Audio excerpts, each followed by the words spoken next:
+2 computer ആപ്ലിക്കേഷൻ്റെ ഏറ്റവും important ആയ വെബ് ടെക്നോളജി എന്ന് പറഞ്ഞ ചാപ്റ്ററാണ് നമ്മൾ ഈ വീഡിയോയിൽ പഠിക്കാൻ പോകുന്നത്.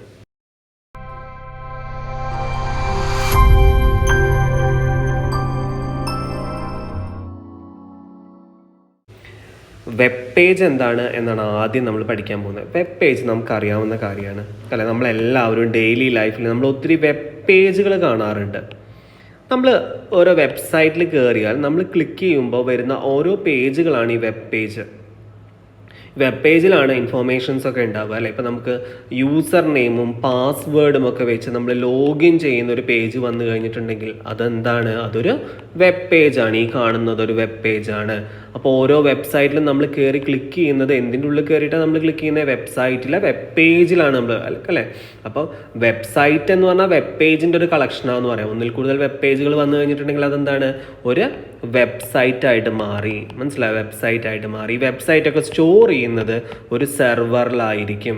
ആ സെർവറാണ് നമ്മൾ ആക്സസ് ചെയ്യുന്നത്. സെർവറിനെ നമ്മൾ എന്ത് ചെയ്യും? ആക്സസ് ചെയ്തെടുക്കുകയാണ് ചെയ്യുക. ക്ലിയർ ആയോ?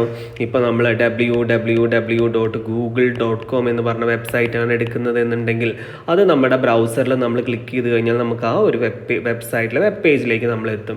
അതെവിടെയാണ് സ്റ്റോർ ചെയ്തിട്ടുണ്ടാവുക? ആ ഒരു സെർവറിലാണ് സ്റ്റോർ ചെയ്തിട്ടുണ്ടാവുക. പിന്നെ ഇതിനെ നമ്മൾ URL എന്നാണ് വിളിക്കുക. നമ്മൾ കൊടുക്കുന്ന www.google.com എന്ന് പറയുന്ന URL ആണ്. അതിൻ്റെ കറസ്പോണ്ടിങ് IP അഡ്രസ്സൊക്കെ ആയിട്ട് കൺവേർട്ട് ചെയ്യാൻ നമുക്കൊരു DNS എന്ന് പറഞ്ഞ സംഭവമാണ് ഹെൽപ്പ് ചെയ്യുന്നതൊക്കെ നമ്മൾ പഠിക്കും. അപ്പോൾ ഇതാണ് വെബ് പേജ് എന്ന് പറയുന്നത്. വെബ് പേജ് ബിൽഡ് ചെയ്യുന്നത് HTML എന്ന് പറഞ്ഞിട്ടുള്ളൊരു ലാംഗ്വേജ് ഉപയോഗിച്ചുകൊണ്ടാണ്. HTML ഉപയോഗിച്ചുകൊണ്ടാണ് വെബ് പേജ് എന്ത് ചെയ്യുന്നത്? വെബ് പേജ് നമ്മൾ ക്രിയേറ്റ് ചെയ്യുന്നത്. HTML ഉപയോഗിച്ചുകൊണ്ടാണ് വെബ് പേജ് നമ്മൾ ക്രിയേറ്റ് ചെയ്യുന്നത്. ഇത്രയും ക്ലിയർ ആയല്ലോ. ഇപ്പോൾ HTML എന്ന് പറഞ്ഞൊരു ലാംഗ്വേജ് ഉണ്ട്. ആ ലാംഗ്വേജൊക്കെ നമുക്ക് പഠിക്കാനുണ്ട്. അത് ഉപയോഗിച്ചുകൊണ്ടാണ് വെബ് പേജുകളെ ക്രിയേറ്റ് ചെയ്യുന്നത്. HTML ഉപയോഗിച്ചുകൊണ്ട് ചെയ്യുന്ന ഇത്തരത്തിലുള്ള പേജുകൾ നമ്മൾ കാണുന്ന സോഫ്റ്റ്വെയർ ആണ് ഇത് വെബ് ബ്രൗസർ അല്ലേ. വെബ് ബ്രൗസറിൻ്റെ എക്സാമ്പിൾ എന്താണ്?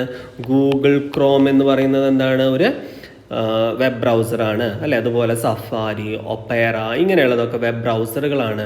HTML ഉപയോഗിച്ചുകൊണ്ട് ചെയ്യുന്ന വെബ് പേജുകൾ അല്ലെങ്കിൽ വെബ്സൈറ്റുകളെ നമുക്ക് കാണാൻ സാധിക്കുന്നത് എന്തിലാണ്? വെബ് ബ്രൗസറിലാണ്. ഉണ്ടോ? അപ്പോൾ ഇത് ഒരു എന്താണ്? ഈ കാണുന്ന ഗൂഗിളിൻ്റെ വെബ് പേജാണ് ഇവിടെ കാണുന്നത് അല്ലേ. അപ്പോൾ ഇങ്ങനെയാണ് വെബ് പേജുകളൊക്കെ ഉണ്ടാവുക എന്ന് മനസ്സിലാക്കി വയ്ക്കുക. ഇനി എങ്ങനെയാണ് ഈ കമ്മ്യൂണിക്കേഷൻ വെബിൽ നടക്കുന്നത്? പലതരത്തിലുള്ള കമ്മ്യൂണിക്കേഷൻ ഇൻ്റർനെറ്റിലുണ്ട്. എക്സാമ്പിൾ പറയുകയാണെന്നുണ്ടെങ്കിൽ ഒരു ഇമെയിൽ അയക്കുന്ന ഒരു കമ്മ്യൂണിക്കേഷനാണ്. വെബ് പേജസ് ആക്സസ് ചെയ്യുന്നത് ഒരു കമ്മ്യൂണിക്കേഷനാണ് അല്ലേ. അപ്പോൾ ചുരുക്കി പറഞ്ഞു കഴിഞ്ഞാൽ നമുക്ക് രണ്ട് തരത്തിലുള്ള കമ്മ്യൂണിക്കേഷൻ ഉണ്ട് എന്ന് പറയാൻ പറ്റും. ഒന്ന് ക്ലയൻറ്റ് ടു സെർവർ കമ്മ്യൂണിക്കേഷനാണ്. ക്ലയൻറ്റ് ടു സെർവർ കമ്മ്യൂണിക്കേഷൻ എന്ന് പറഞ്ഞിട്ടുണ്ടെങ്കിൽ എന്താണ്? യൂസർ ഒരു റിക്വസ്റ്റ് കൊടുക്കുന്നു. ആ റിക്വസ്റ്റ് എങ്ങോട്ടേക്ക് പോകുന്നു? സെർവറിലേക്ക് പോകുന്നു. സെർവർ തിരിച്ച് എന്ത് ചെയ്യുന്നു? റെസ്പോണ്ട് ചെയ്യുന്നു. ഫോർ എക്സാമ്പിൾ ഇപ്പം നമ്മളെ റിസൾട്ട് നമ്മൾ നോക്കുകയെന്ന് വിചാരിക്കും. നമ്മളാണ് ക്ലയൻറ്റ് എന്ന് പറയുന്നത്. നമ്മൾ നമ്മുടെ ബ്രൗസറിലിരുന്ന് നമ്മുടെ +2ൻ്റെ റിസൾട്ട് നമ്മൾ നോക്കുകയാണ് അല്ലേ. എക്സാമൊക്കെ കഴിഞ്ഞ് നമ്മുടെ റിസൾട്ട് നമ്മൾ നമ്മുടെ എന്താണ് രജിസ്റ്റർ നമ്പറോ ഡേറ്റ് ഓഫ് ബർത്തോ ഒക്കെ കൊടുത്തിട്ട് നമ്മൾ എന്ത് ചെയ്തു? റിസൾട്ട് നോക്കുകയാണ്. അപ്പോൾ ആ റിസൾട്ട് നോക്കുന്നത് എവിടെ നിന്നാണ് എടുക്കുന്നത്? ആ സെർവറിൽ. ഏത് സെർവറിലാണോ ഡാറ്റ സ്റ്റോർ ചെയ്തിട്ടുള്ളത് അല്ലേ. അപ്പോൾ ക്ലയൻറ്റ് ഇങ്ങോട്ട് കൊടുക്കുന്ന സംഭവമാണ് റിക്വസ്റ്റ്. തിരിച്ച് അതിനകത്ത് നമ്മുടെ രജിസ്റ്റർ നമ്പർ ഉണ്ടെങ്കിൽ ആ രജിസ്റ്റർ നമ്പർ കറക്റ്റ് ആണെന്നുണ്ടെങ്കിൽ എന്ത് ചെയ്യും? നമുക്ക് റിസൾട്ട് കിട്ടും അല്ലേ. ആ തിരിച്ച് തരുന്നതിനാണ് റെസ്പോൺസ് എന്ന് പറയുന്നത്. അപ്പോൾ ക്ലയൻറ്റ് ടു സെർവർ കമ്മ്യൂണിക്കേഷൻ നടക്കുന്നത് റിക്വസ്റ്റ് ക്ലയൻറ്റ് കൊടുക്കുന്നു, തിരിച്ച് സെർവർ എന്ത് ചെയ്യുന്നു? റെസ്പോണ്ട് ചെയ്യുന്നു. മറ്റൊന്ന് സെർവർ ടു സെർവർ കമ്മ്യൂണിക്കേഷനാണ്. അതായത് രണ്ട് സെർവറുകൾ തമ്മിൽ കമ്മ്യൂണിക്കേറ്റ് ചെയ്യുന്നത്. ഫോർ എക്സാമ്പിൾ പറയുകയാണെന്നുണ്ടെങ്കിൽ ഇ-കൊമേഴ്സ് വെബ്സൈറ്റുകൾ അല്ലേ. അതിപ്പോൾ ആമസോണിൻ്റെ ഒരു സെർവർ എന്ത് ചെയ്യാണ്? ഒരു ബാങ്ക് ട്രാൻസാക്ഷൻ നടത്തുക എന്ന് വിചാരിക്കും. നമ്മുടെ ബാങ്കുമായിട്ടുള്ളൊരു കമ്മ്യൂണിക്കേഷൻ നടത്തുക എന്ന് വിചാരിക്കും.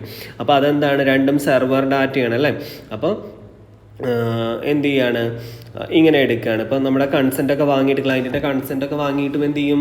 നമ്മുടെ ബാങ്കിൻ്റെ ഡാറ്റയൊക്കെ എടുക്കില്ലേ. അപ്പോൾ അത്തരത്തിലുള്ള എക്സാമ്പിൾസൊക്കെ ഓർത്ത് വയ്ക്കുക. ഇനി എന്താണ് ഈ വെബ് സെർവർ എന്ന് പറഞ്ഞിട്ടുണ്ടെങ്കിൽ? വെബ് സെർവർ എന്ന് പറഞ്ഞിട്ടുണ്ടെങ്കിൽ ഈ വെബ് പേജുകളൊക്കെ സ്റ്റോർ ചെയ്തിട്ടുള്ള ഡാറ്റയൊക്കെ സ്റ്റോർ ചെയ്ത് വെച്ചിട്ടുള്ള ഒരു സ്ഥലമാണ്.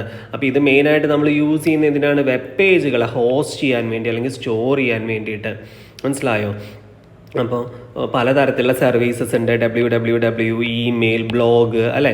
ഇങ്ങനെയുള്ള പല സർവീസസാണ് നമുക്ക് സെർവേഴ്സ് പ്രൊവൈഡ് ചെയ്യുന്നത്. ഇതിൽ ഏറ്റവും കൂടുതൽ യൂസ് ചെയ്യുന്ന വെബ് സെർവർ എന്ന് പറയുന്നത് അപ്പാച്ചി സെർവർ, അതുപോലെ തന്നെ Microsoft internet information server IIS എന്ന് പറയുന്നത് ഗൂഗിളിൻ്റെ സെർവർ ഉണ്ട്, ഗൂഗിൾ വെബ് സെർവർ ഉണ്ട്. ഓക്കെ, അപ്പോൾ ഇതാണ് വെബ് സെർവർ എന്ന് പറയുന്നത്. ഇനി നെക്സ്റ്റ് പഠിക്കാനുള്ളത് പോർട്ടാണ്, ഹാർഡ്വെയർ പോർട്ട്. ഹാർഡ്വെയർ പോർട്ട് എന്ന് പറഞ്ഞിട്ടുണ്ടെങ്കിൽ നമ്മൾ എക്സ്റ്റേണൽ ഡിവൈസുകൾ കണക്ട് ചെയ്യുന്ന, അപ്പോൾ കീബോർഡ് നമുക്ക് അല്ലെങ്കിൽ മൗസ് നമുക്ക് എന്ത് ചെയ്യണം, നമ്മുടെ കമ്പ്യൂട്ടറായിട്ട് കണക്ട് ചെയ്യണം അല്ലേ. കണക്ട് ചെയ്യുന്ന ഒരു പോർട്ട്, ആ ഒരു സ്പേസിനെ പറയുന്ന പേരാണ്. എവിടെയാണോ നമ്മൾ കണക്ട് ചെയ്യുന്നത് അതാണ് പോർട്ട് എന്നുകൊണ്ട് ഉദ്ദേശിക്കുന്നത്. അപ്പോൾ ഈ പോർട്ട് എന്ന് പറഞ്ഞു കഴിഞ്ഞിട്ടുണ്ടെങ്കിൽ ആക്ച്വലി ഇൻഫർമേഷൻ വരാനും പോകാനുമുള്ള സ്ഥലമാണ് അല്ലേ. ഇപ്പോൾ നമ്മൾ എയർപോർട്ട് എന്ന് പറയാറുണ്ടല്ലോ. എന്താ എയർപോർട്ട്? അവിടെ എയറോപ്ലെയിൻസ് എന്താണ് വരാനും പോകാനും ഉള്ളൊരു സ്ഥലമാണ്. അതുപോലെ തന്നെ ഈ പോർട്ടിൽ എന്താണ്, ഇൻഫോർമേഷൻസ്, ഡാറ്റ വരാനും പോകാനുമുള്ളൊരു സ്ഥലമാണ്. മനസ്സിലായി? അപ്പോൾ അതിലൂടെയാണ് ഫയൽ ട്രാൻസ്ഫർ ഉണ്ടാകുന്നത്. ഇമെയിൽ സെൻഡ് ചെയ്യണം എന്നൊക്കെ ഉണ്ടെങ്കിൽ നമ്മൾ പല പോർട്ടുകൾ യൂസ് ചെയ്തിട്ടാണ് ചെയ്യുക. ഇനി സോഫ്റ്റ്വെയർ പോർട്ടുകളും ഉണ്ട്. സോഫ്റ്റ്വെയർ പോർട്ടുകളാണ് ഈ കൊടുത്തിട്ടുള്ളത് കണ്ടോ. അപ്പോൾ ഏതൊക്കെയാണ് നമ്മുടെ സോഫ്റ്റ്വെയർ പോർട്ട് എന്ന് പറയുന്നത്?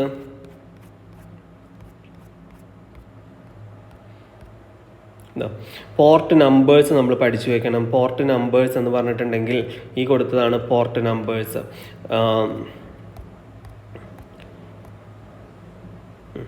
ഈ പോർട്ട് നമ്പർ 2021 എന്ന് പറയുന്നത് ഫയൽ ട്രാൻസ്ഫർ പ്രോട്ടോക്കോളാണ്. Port number 25 simple mail access പ്രോട്ടോക്കോളാണ്, സിമ്പിൾ മെയിൽ ട്രാൻസ്ഫർ പ്രോട്ടോക്കോൾ എന്ന് പറയും. പിന്നുള്ളത് DNS ആണ്, domain name system. HTTP protocol ഏതാണ്? 80 ആണ് പോർട്ട് നമ്പർ വരുന്നത്. 110 ആണ് പോസ്റ്റ് ഓഫീസ് പ്രോട്ടോക്കോൾ, പോപ്പ് എന്ന് വിളിക്കും അതിന്. ദെൻ 443 HTTPS, അതായത് HTTP വിത്ത് സെക്യൂർ കോൺസെപ്റ്റ് ആണത്. സോ ഈ പോർട്ട് നമ്പേഴ്സ് ആണ് സോഫ്റ്റ്വെയർ പോർട്ടുകൾ തന്നെ ഡിനോട്ട് ചെയ്യാൻ വേണ്ടിയിട്ട് യൂസ് ചെയ്യുന്നത്. ഇനി നെക്സ്റ്റ് DNS സെർവർ ഞാൻ ഓൾറെഡി പറഞ്ഞു കഴിഞ്ഞു. ഇപ്പം നമ്മളൊരു വെബ്സൈറ്റിൻ്റെ അഡ്രസ്സ് കൊടുത്തു കഴിഞ്ഞിട്ടുണ്ടെങ്കിൽ, ഒരു വെബ്സൈറ്റിൻ്റെ അഡ്രസ്സ് കൊടുത്തു കഴിഞ്ഞിട്ടുണ്ടെങ്കിൽ എന്ത് സംഭവിക്കും, അതിന് ആ സെർവറിൽ പോയിട്ടാണ് എന്ത് ചെയ്യുന്നത്, ആ ഒരു വെബ് പേജ് നമുക്ക് എടുത്തു തരുന്നത് അല്ലേ.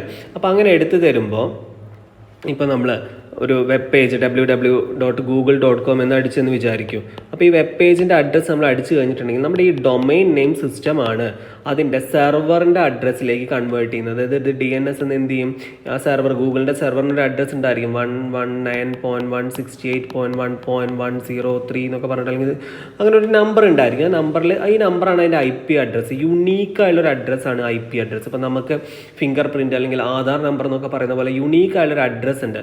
അപ്പോൾ കമ്പ്യൂട്ടറിനെ സംബന്ധിച്ച് ഈ google.com ഒന്നും ഓർത്ത് വയ്ക്കാൻ പറ്റില്ല. അതിനെന്തേ പറ്റത്തുള്ളൂ, ഇതുപോലത്തെ നമ്പേഴ്സിലേക്ക് കൺവേർട്ട് ചെയ്ത് അതിൻ്റെ ബൈനറി ഒക്കെ ആക്കിയിട്ടാണ് ചെയ്യാൻ പറ്റുള്ളൂ. അപ്പോൾ അങ്ങനെ കൺവേർട്ട് ചെയ്യാൻ വേണ്ടിയിട്ട് യൂസ് ചെയ്യുന്ന ഒരു സിസ്റ്റമാണ് നമ്മുടെ DNS എന്ന് പറഞ്ഞുള്ള സെർവർ.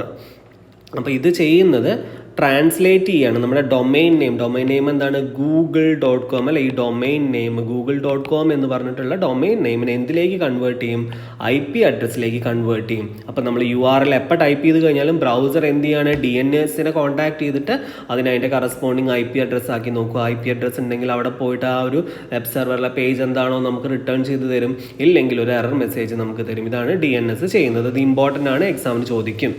ദെൻ ഇത് വളരെ ഇമ്പോർട്ടൻ്റ് ആയിട്ടൊരു കോൺസെപ്റ്റാണ് static and dynamic web pages. എന്താണ് സ്റ്റാറ്റിക് വെബ് പേജ് എന്ന് പറഞ്ഞിട്ടുണ്ടെങ്കിൽ, അതായത് ത്രൂ ഔട്ട് എപ്പോൾ ലോഡ് ചെയ്ത് കഴിഞ്ഞാലും ഒരേ ഒരു കാര്യം മാത്രം കാണുന്ന, ഒരു ചേഞ്ചും ഇല്ലാത്ത വെബ് പേജാണ് സ്റ്റാറ്റിക് വെബ് പേജ്. അതായത് ഇതിലെ കണ്ടന്റ് എന്താവുന്നില്ല, ഒരിക്കലും മാറുന്നില്ല. അപ്പോൾ ഇത് സാധാരണ HTML ഉപയോഗിച്ച് ചെയ്യുന്നതാണ്. ഇനി ഡൈനാമിക് ആണെന്ന് പറഞ്ഞിട്ടുണ്ടെങ്കിൽ ഡെയിലി അല്ലെങ്കിൽ ഇടയ്ക്കിടയ്ക്ക് എന്ത് ചെയ്യും, ഇതിലെ കാര്യങ്ങൾ ഇങ്ങനെ മാറിക്കൊണ്ടേയിരിക്കും. PHP, ASP, JSP ഇതൊക്കെ ഉപയോഗിച്ചുകൊണ്ടാണ് ഡൈനാമിക് വെബ് പേജസ് ക്രിയേറ്റ് ചെയ്യുന്നത്. ഇത് വളരെ ഇമ്പോർട്ടൻ്റ് ആയുള്ളതും അത്യാവശ്യം നല്ല മാർക്കിന് എക്സാമിന് ചോദിക്കുന്നു ആയുള്ളൊരു സംഭവമാണ്. എക്സാമിന് ഷുവർ ക്വസ്റ്റ്യൻ ആണ്. സ്റ്റാറ്റിക് വെബ് പേജും ഡൈനാമിക് വെബ് പേജും തമ്മിലുള്ള ഡിഫറൻസ് എന്താണ്? സ്റ്റാറ്റിക്കിൻ്റെ ഏറ്റവും വലിയ ഡിഫറൻസ് എന്ന് പറയുന്നത്, ഈ മെയിൻ ഡിഫറൻസ് പറഞ്ഞാൽ വൺ ഈസ് ഫിക്സഡ് ആണ്, ഒരിക്കലും മാറുന്നില്ല അല്ലേ. Through out the life time എന്തായിരിക്കും, അത് ഓരോ ടൈമും എന്തായിരിക്കും, സെയിം തന്നെയായിരിക്കും. എപ്പോൾ ലോഡ് ചെയ്ത് കഴിഞ്ഞാലും സെയിം ആയിരിക്കും. നേരെ മറിച്ച് ഡൈനാമിക് എന്ന് പറഞ്ഞിട്ടുണ്ടെങ്കിൽ കണ്ടന്റ് എന്ത് ചെയ്തുകൊണ്ടിരിക്കുകയാണ്, ചേഞ്ച് ചെയ്തുകൊണ്ടിരിക്കുകയാണ്. മനസ്സിലായോ? ഇനി സ്റ്റാറ്റിക്കിന് പ്രത്യേകിച്ച് ഡാറ്റാബേസിൻ്റെ ആവശ്യമൊന്നുമില്ല അല്ലേ, എപ്പോഴും കോൺസ്റ്റൻ്റ് ആയ കാരണം. ഇനി ഡൈനാമിക് ആണെങ്കിലോ ഡാറ്റാബേസ് ഇങ്ങനെ ചേഞ്ച് ചെയ്തുകൊണ്ടേയിരിക്കും, കണ്ടന്റ് ഇങ്ങനെ ചേഞ്ച് ചെയ്തുകൊണ്ടേയിരിക്കും.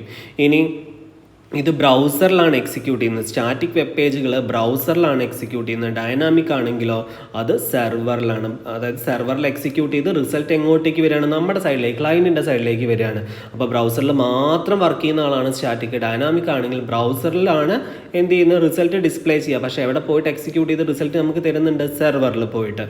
ഇനി സ്റ്റാറ്റിക് വെബ് പേജുകൾ വളരെ ലെസ് എക്സ്പെൻസീവ് ആയുള്ളതും അതുപോലെ തന്നെ ഈസി ആയിട്ട് ഡെവലപ്പ് ചെയ്യാൻ പറ്റുന്നതുമാണ്.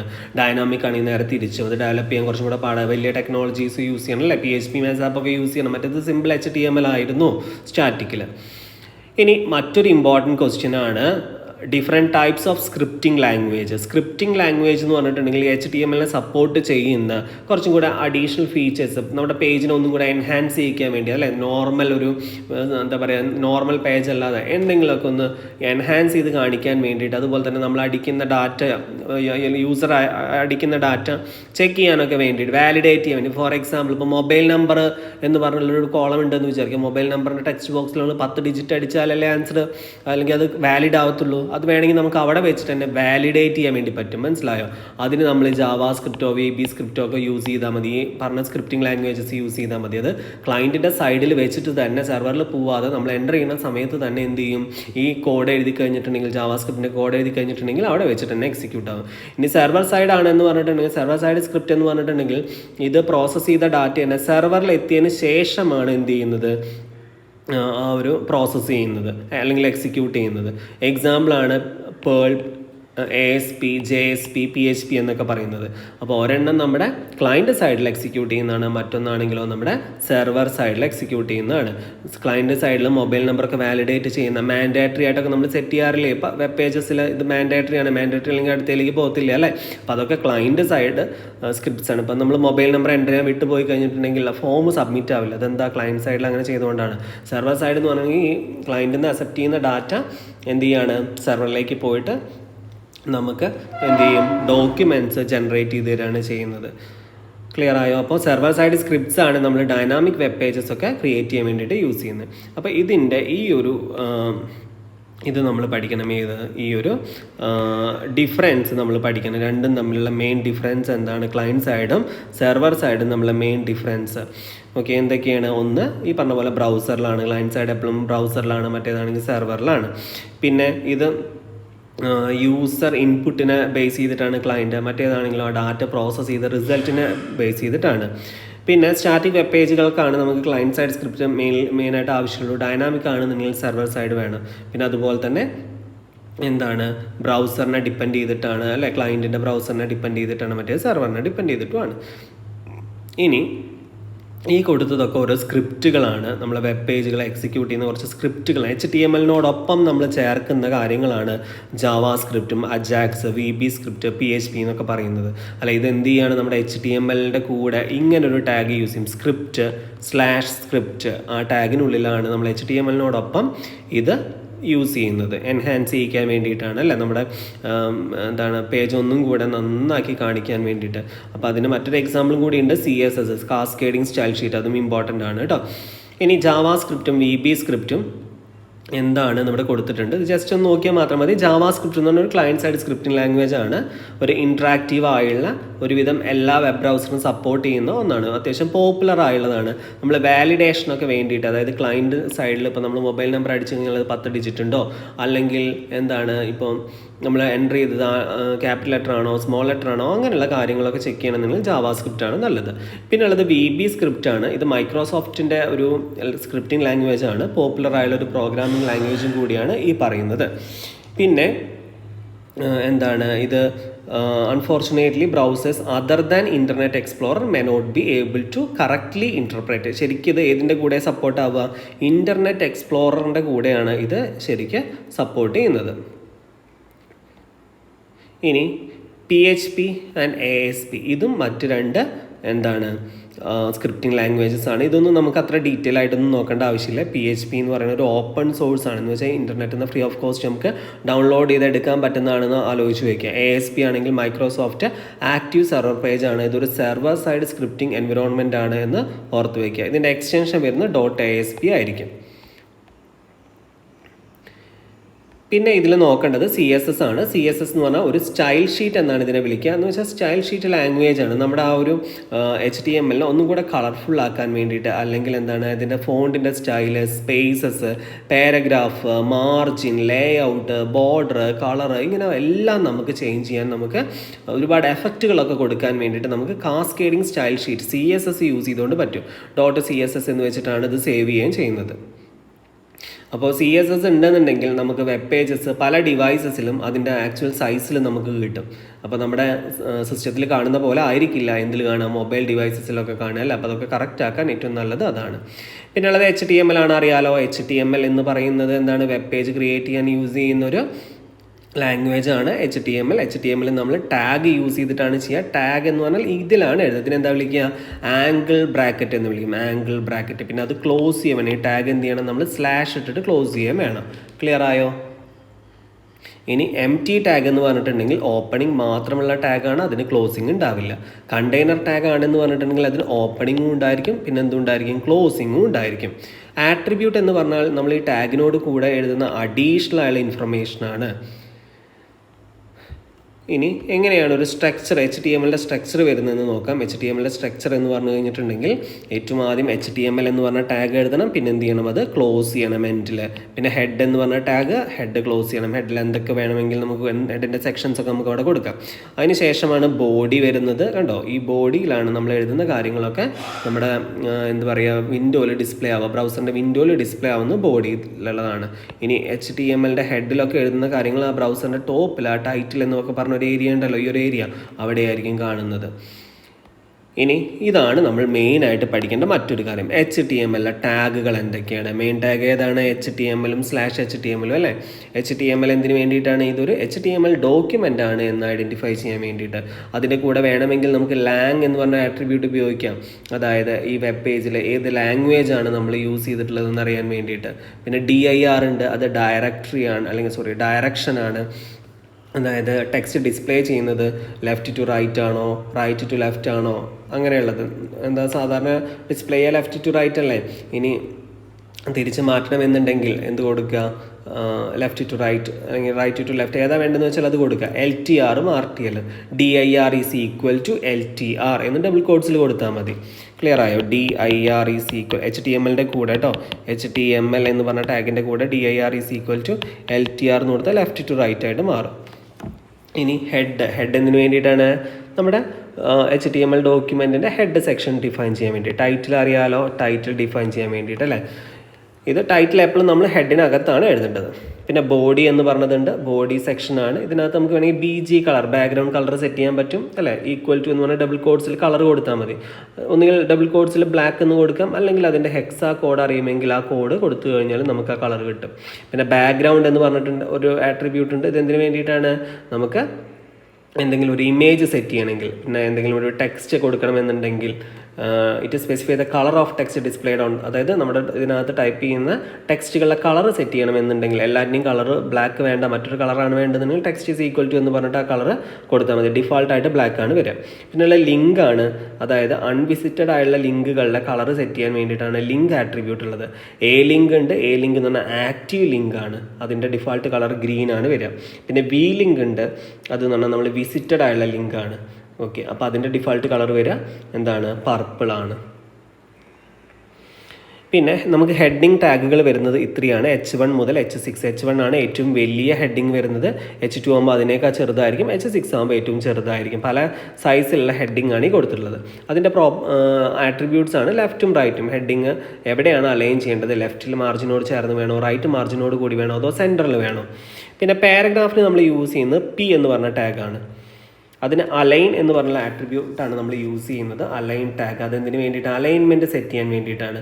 ലെഫ്റ്റിൽ നിന്ന് വേണോ, റൈറ്റിൽ നിന്ന് വേണോ, സെൻറ്ററിൽ നിന്ന് വേണോ, അതോ ജസ്റ്റിഫൈ എന്ന് പറഞ്ഞിട്ടുണ്ടെങ്കിൽ എന്താണ്, ഒരേപോലെ പാരഗ്രാഫ് ഇങ്ങനെ ഒരേ അലൈൻമെൻറ്റിൽ വരാനാണ് ജസ്റ്റിഫൈ. ഇനി ഇങ്ങനെയൊക്കെ ഉണ്ടല്ലോ, ഇതാണ് നമ്മൾ പറഞ്ഞത് കേട്ടോ, ഈ ഒരു സൈഡ് മാത്രം ഇങ്ങനെ വരുന്നത്. അപ്പോൾ അതാണ് ലെഫ്റ്റും റൈറ്റും എന്നൊക്കെ പറഞ്ഞത്. പിന്നെ BR ഉണ്ട്, അത് ബ്രേക്ക് ചെയ്യാൻ, ഒരു ലൈൻ ബ്രേക്ക് ചെയ്യാൻ വേണ്ടിയിട്ടാണ്. HR എന്തിനു വേണ്ടിയിട്ടാണ്, ഹൊറിസോണ്ടൽ ലൈൻ സെറ്റ് ചെയ്യാൻ വേണ്ടിയിട്ടാണ്, അതായത് ഇങ്ങനെ ഒരു വര വരയ്ക്കാൻ വേണ്ടിയിട്ട്. അതിൻ്റെ ആട്രിബ്യൂട്ടാണ് സൈസ് ഈക്വൽ ടു 10 എന്നൊക്കെ കൊടുത്താൽ അത്യാവശ്യം തിക്നെസ്സിൽ വരും. പിന്നെ വിഡ്ത്ത് നമുക്ക് സെറ്റ് ചെയ്യാൻ പറ്റും. അലൈൻ എന്ന് പറഞ്ഞാൽ ലെഫ്റ്റ് ആണോ, റൈറ്റ് ആണോ, സെൻട്രൽ ആണോ അലൈൻ വേണ്ടത്. പിന്നെ അതുപോലെ കളർ വേണമെങ്കിൽ സെറ്റ് ചെയ്യാൻ പറ്റും. പിന്നെ നോ ഷെയ്ഡ്, അതായത് ലൈനിന് എന്താ പറയുക, it specify if line should have shadow effect or not, അത് ചെയ്യാൻ വേണ്ടിയിട്ടാണ് നോ ഷെയ്ഡ് ആട്രിബ്യൂട്ട് ഉള്ളത്. പിന്നെ സെൻറ്റർ എന്ന് പറഞ്ഞ ടാഗ് എന്തിനു വേണ്ടിയിട്ടാണ്, നമുക്ക് എന്തെങ്കിലും ഒരു കാര്യത്തിന് സെൻറ്ററിലേക്ക് കൊണ്ടുവരണം എന്നുണ്ടെങ്കിൽ. പിന്നെ ടെക്സ്റ്റ് ഫോർമാറ്റിംഗ് ടാഗുകൾ കുറച്ച് എണ്ണുണ്ട് നമ്മൾ പഠിക്കും. അതിലൊന്നാണ് ബോൾഡ് പിന്നെ ബി എന്ന് പറഞ്ഞ ടാഗ്, ദെൻ സ്ട്രോങ് കുറച്ചും കൂടെ ഈ കാണുന്ന പോലെ പ്രിൻ്റ് ആവാൻ വേണ്ടിയിട്ടാണ്, then italic I, then emphasise ചെയ്യാൻ വേണ്ടിയിട്ട്, യു എന്താണ് അണ്ടർലൈൻ ചെയ്യാൻ വേണ്ടിയിട്ട്. ഓക്കെ ആണല്ലോ. ഇനി ഇതൊക്കെ പഠിച്ചു വയ്ക്കുക.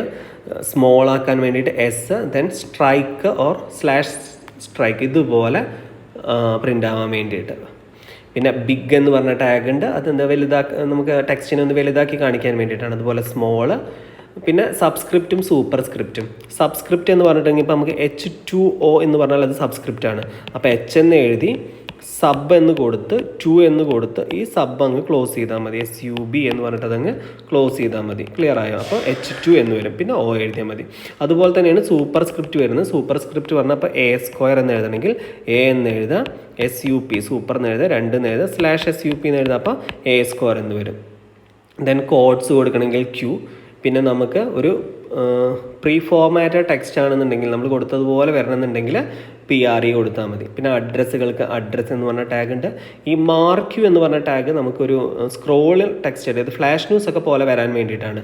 അപ്പോൾ അതിന് നമുക്ക് ഹൈറ്റ് സെറ്റ് ചെയ്യാൻ പറ്റും, സ്ക്രോൾ എമൗണ്ട് സെറ്റ് ചെയ്യാൻ പറ്റും, ലൂപ്പ് വേണോ, റിപ്പീറ്റ് ആയിട്ട് വരണോ വേണ്ടയോ, ഡയറക്ഷൻ എങ്ങനെ വേണം, അതൊക്കെ നമുക്ക് സ്പെസിഫൈ ചെയ്യാൻ വേണ്ടി പറ്റും. പിന്നെ IMG ടാഗ് ഉണ്ട്. IMG ടാഗ് നമ്മൾ യൂസ് ചെയ്യുന്നത് എന്തിനു വേണ്ടിയിട്ടാണ്, ഒരു ഇമേജിനെ ഇൻസേർട്ട് ചെയ്യാൻ വേണ്ടിയിട്ടാണ്. ഇമേജിൻ്റെ സോഴ്സ് നമുക്ക് കൊടുക്കാം, alignment left right top middle bottom പറഞ്ഞു കൊടുക്കാം. പിന്നെ ഇമേജിൻ്റെ വിഡ്ത്തും ഹൈറ്റും നമുക്ക് സെറ്റ് ചെയ്യാൻ പറ്റും. ഇമേജ് എങ്ങാനും വന്നിട്ടില്ല എന്നുണ്ടെങ്കിൽ, അവിടെ എന്തെങ്കിലും ടെക്സ്റ്റ് പ്രിൻറ്റ് ചെയ്ത് കാണിക്കണം എന്നുണ്ടെങ്കിൽ, ഇമേജ് ലോഡായില്ല എന്നൊക്കെ കാണിക്കണം എന്നുണ്ടെങ്കിൽ എന്ത് കൊടുക്കാം, ALT എന്ന് പറഞ്ഞു കൊടുക്കാം. പിന്നെ V സ്പേസും H സ്പേസും ഉണ്ട്. അത് vertical and horizontal spacing between images in the web page ആണ്. ഇനി അടുത്തത് റിസർവ്ഡ് ആയുള്ള കുറച്ച് ക്യാരക്ടേഴ്സ് ആണ് ഈ കൊടുത്തിട്ടുള്ളത്. ഇപ്പോൾ നമ്മൾക്കൊരു സ്പേസ് കിട്ടണമെന്നുണ്ടെങ്കിൽ we can use NBSP, &NBSP കൊടുത്തിട്ടുണ്ടെങ്കിൽ എന്ത് സംഭവിക്കും, സ്പേസ് നമുക്ക് പ്രിൻ്റ് ആവും.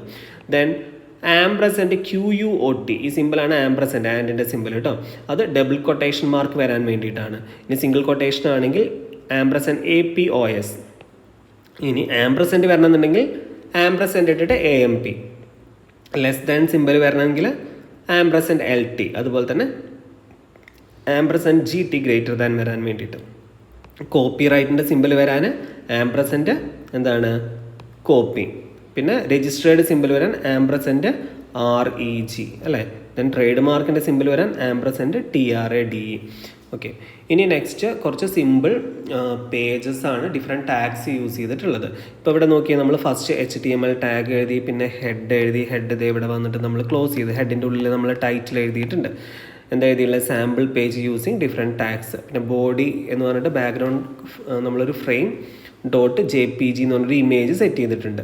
ഇനി ഒരു 4 ബ്രേക്ക് അല്ലെ 4 ലൈൻസ് കഴിഞ്ഞ്, അതായത് വെബ് പേജിലൊരു 4 ലൈൻ കഴിഞ്ഞിട്ടായിരിക്കും അടുത്ത് പ്രിൻ്റ് ആവുന്നത്. എന്താ പ്രിൻ്റ് ആവുന്നത്, ബിക്കകത്ത് I am bold and എന്ന് പറഞ്ഞാൽ B ക്ലോസ് ചെയ്തു. അപ്പം എന്ത് സംഭവിച്ചു, അത് വലിയ ബോൾഡായിട്ട് നമുക്ക് പ്രിൻ്റ് ആവും. ദെൻ സ്ട്രോങ്ങിനകത്ത് സ്ട്രോങ് എന്ന് എഴുതി അത് ക്ലോസ് ചെയ്തിട്ടുണ്ട് അല്ലേ. അതെന്താ, സ്ട്രോങ് എന്നുള്ളത് കുറച്ച് വലിയ നമ്മൾ നേരത്തെ കാണിച്ച രീതിയിൽ വരും.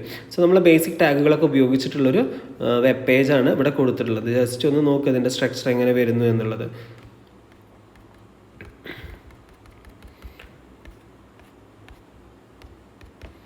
അതിൻ്റെ ഔട്ട്പുട്ടും കൂടെ നമുക്ക് ജസ്റ്റ് ഒന്ന് നോക്കി നോക്കാം. ഔട്ട്പുട്ട് വരുന്നത് നമ്മൾ ഈ കൊടുത്തതനുസരിച്ചുള്ള ഔട്ട്പുട്ടാണ് ഇവിടെ പ്രിൻ്റ് ആയിട്ട് വന്നിട്ടുള്ളത് കണ്ടോ. അപ്പോൾ ഈ ഒരു രീതിയിൽ നമുക്ക് എന്ത് ചെയ്യാൻ പറ്റും, അതിനകത്ത് സൂപ്പർ സ്ക്രിപ്റ്റും സബ്സ്ക്രിപ്റ്റും ഒക്കെ നമുക്ക് കാണാൻ പറ്റും കേട്ടോ. A² + B² എന്ന് പറഞ്ഞാൽ എന്താണ്, സൂപ്പർ സ്ക്രിപ്റ്റാണ്. H2SO4 H2 എന്താണ്, സബ്സ്ക്രിപ്റ്റുമാണ്. ഓക്കെ ആണല്ലോ. അപ്പോൾ ഇത്രയാണ് നമുക്ക് ഈ ഒരു ചാപ്റ്ററിൽ മെയിനായിട്ട് പഠിക്കാനുള്ളത്. സ്റ്റാറ്റിക് വെബ് പേജും ഡൈനാമിക് വെബ് പേജുമാണ് നമുക്ക് എന്ത് ചെയ്യുന്നത്, ഏറ്റവും കൂടുതൽ മാർക്കിന് ചോദിക്കുന്നത്. Static web page, dynamic web page, പിന്നെ ജാവാ സ്ക്രിപ്റ്റ്, പിന്നെ അതുപോലെ തന്നെ ക്ലയൻറ്റ് സൈഡ് സ്ക്രിപ്റ്റിങ്ങും സെർവർ സൈഡ് സ്ക്രിപ്റ്റിങ്ങും, ഇതൊക്കെയാണ് എക്സാമിന് വലിയ മാർക്കിന് ചോദിക്കുന്ന ക്വസ്റ്റ്യൻസ്.